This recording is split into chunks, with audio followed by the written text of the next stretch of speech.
Бүгінгі видеода ИП-ға тіркеліп тұрған кассаны шешетін боламыз. Алдымен OFD1 деген сайтқа кіреміз. Транстелеком деп бірінші шығады, соны таңдаймыз. Одан кейін вход дегенді басып, ЭЦП-мен кіреміз. ЭЦП-ны басып, өзіміздің ЭЦП-мыздың бірінші тұрған кілтін таңдап, паролін теріп кіреміз. Менің YouTube каналыма тіркеліп, лайк басып, комментарий жазып кетуді ұмытпаңыз.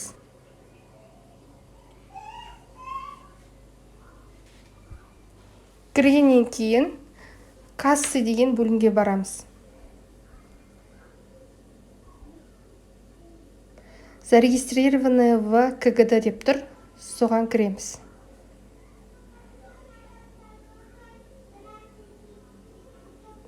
Мына жерде бізде кассамыз тұр, соны смотреть дегенді басамыз, зеленый болып тұрғанды. Снятие с учета в КГД деп қызыл болып тұр, соны басамыз.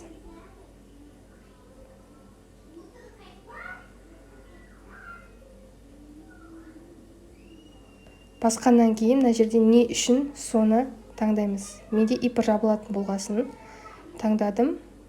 Подписать деп бастым. Бұл жолы біз РСА деген ключімізді қолданамыз.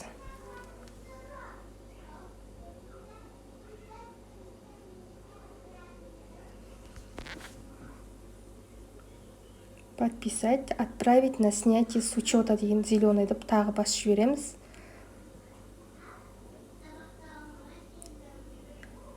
Мінеке, в обработке деп тұр. Обновить етеміз. Где-то бір 5 сағаттан кейін касса шешіледі. Касса шешілгенін қарау үшін кассы дегенге барып, снятые с учета деген бар, соны бассаңыз, кассамыз шығып тұрады. Мінекей, касса шешілген. Дәл осылай өзіңіз де кассаңызды шеше аласыз. Сізге сәттілік. YouTube каналыма тіркеліңіз.